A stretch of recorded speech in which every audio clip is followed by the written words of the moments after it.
আসসালামু আলাইকুম বন্ধুরা, কেমন আছেন সবাই? আশা করি ভালো আছেন। আলহামদুলিল্লাহ, আমিও ভালো আছি। আজকে আপনাদের জন্য আমার চ্যানেলে একটি নতুন রেসিপি নিয়ে এসেছি। এই রেসিপি আগে কখনো আনিনি। এটি হচ্ছে মহিষের মাংস কষা, একদম সহজ, একদম অল্প উপকরণে, একদম অল্প সময়ের ভেতরে। তো দেরি না করে চলুন দেখা যাক রেসিপিটি কিভাবে বানাই। সবার প্রথমে আমি নিয়ে নিয়েছি মহিষের মাংস হাফ কেজি। এখন এখানে আমি দিয়ে দিচ্ছি স্বাদ মতো লবণ। তারপরে দিয়ে দিব এখানে আমি গুঁড়ো মশলা কিছু, এর মধ্যে মিট মশলাটা দিয়ে দিলাম 1 চা চামচ। তারপরে দিয়ে দিচ্ছি গরম মশলা 1 চা চামচ। এরপরে দিয়ে দিচ্ছি জিরে গুঁড়ো 1 চা চামচ, এখন ধনে গুঁড়ো 1 চা চামচ। তারপরে দিয়ে দিব হলুদ গুঁড়ো 1.5 চা চামচ। গুঁড়ো মশলা দেওয়া হয়ে গিয়েছে। এখন আমি এখানে হাফ কাপ পরিমাণে সর্ষের তেল দিচ্ছি। হাফ কাপ সর্ষের তেল দেওয়া হয়ে গিয়েছে। এখন এটাকে আমি হাতে মেশাবো ভালো করে। হাতে কষানোটা হচ্ছে মেন। হাতে যত সবজি কষিয়ে বানাবেন ততই টেস্টি হবে। তো এটাকে ভালো মতো হাতে কষিয়ে আমি এটা সরিয়ে দেব। আপনারা দেখতে থাকুন আমি কিভাবে রান্না করি। একদম সহজ উপায়ে আমি সবসময় সহজ রেসিপি নিয়ে আসি। আমার রেসিপি ততটা কঠিন হয় না।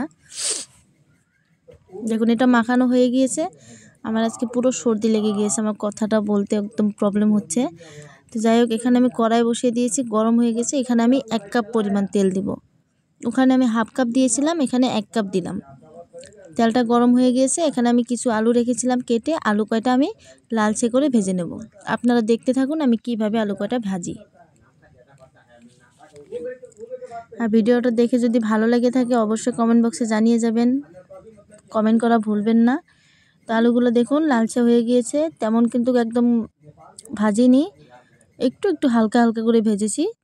বাস ভাজা হয়ে গিয়েছে। এখানে আমি এখন এই তেলের মাঝেই ময় মশলাটা ভেজে নেব। তো সবার প্রথমে আমি এখানে 2টো তেজপাতা ভেজে নিচ্ছি।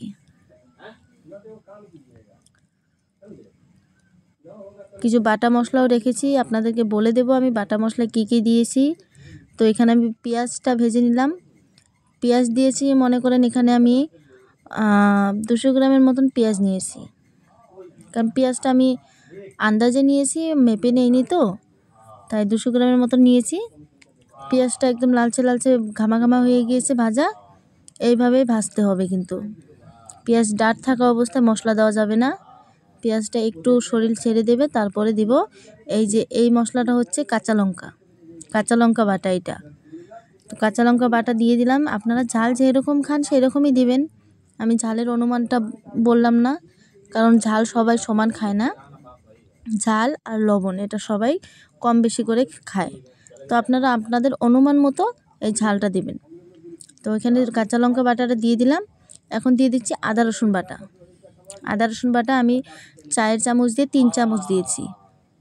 আদা আর রসুন সমান সমান নিয়েছি। 4 চামচ দিয়ে 3 চামচ আদা রসুনের বাটা দিয়ে দিলাম। এটাকে একটু ঘামাচ্ছি। তারপরে আরও কিছু মশলা আছে, সেটাও আমি বলে দিচ্ছি। এখানে হচ্ছে টমেটো। আমি এখানে 2টো টমেটো বেটে রেখেছিলাম, তার মধ্যে থেকে আমি অর্ধেক দিয়েছি, অর্ধেক রেখে দিয়েছি। তার মানে 1টি টমেটো বাটা আর কি এখানে দিলাম। তো এটা দিয়ে ভালো মতো কষাতে হবে।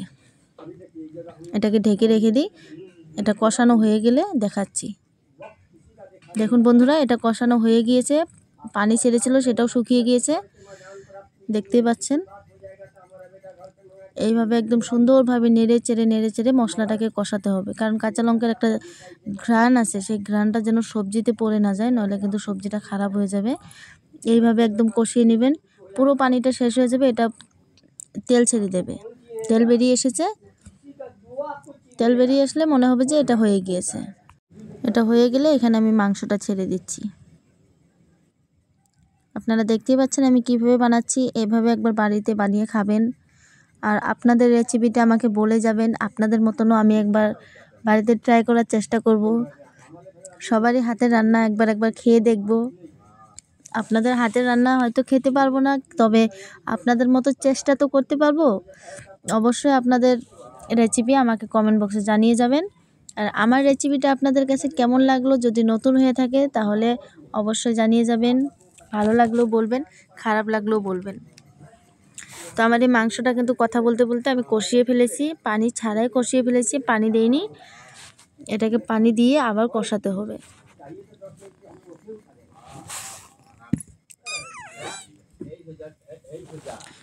একটু করে পানি দিলাম।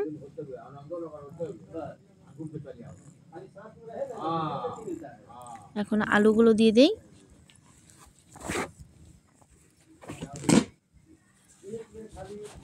বাস, এখন আলুগুলো দিয়ে নেড়ে চেড়ে আমি একটু ঢেকে রাখবো। চলুন দেখি কিরকম হলো। পানিগুলো দেখুন শুকিয়ে গিয়েছে, এটা কষানো হয়ে গেছে কিন্তু একদম, দেখতে কিন্তু অনেক সুস্বাদু লাগছে। এই পানিটাতে কিন্তু আলুটাও সেদ্ধ হয়ে গেছে, মাংসটাও সেদ্ধ হয়ে গেছে। এখন আমি দিয়ে দিচ্ছি আর একটু পানি। এটা একটু সামান্য সামান্য ঝোল থাকবে, আর একটু ডাঁট আছে, এই ডাঁটটা ঠিক হয়ে যাবে, মানে সেদ্ধ হয়ে যাবে। অত বেশি তো সেদ্ধ হয়নি, কারণ পানি অল্প দিয়েছিলাম। এখন এটা দিয়ে পুরোপুরি সেদ্ধ হয়ে যাবে। আমি বেশি একটা ঝোল রাখবো না, অল্প অল্প ঝোল রাখবো। দেখুন,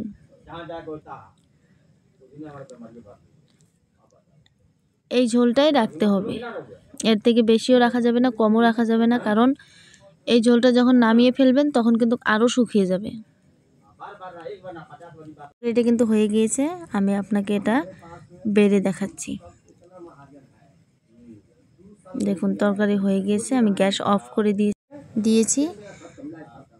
এখন এই তরকারিটা যখন ঠান্ডা হয়ে যাবে তখন কিন্তু এই তরকারিটার ঝোলটা আরেকটু কমে আসবে। তো যাই হোক, আসসালামু আলাইকুম বন্ধুরা, ভালো থাকবেন, সুস্থ থাকবেন। আর আমার এই রেসিপি আপনাদের কাছে কেমন লাগলো অবশ্যই কমেন্ট বক্সে জানিয়ে যাবেন। আজকের জন্য বিদায় নিচ্ছি, দেখা হবে পরের আরেক ভিডিওতে।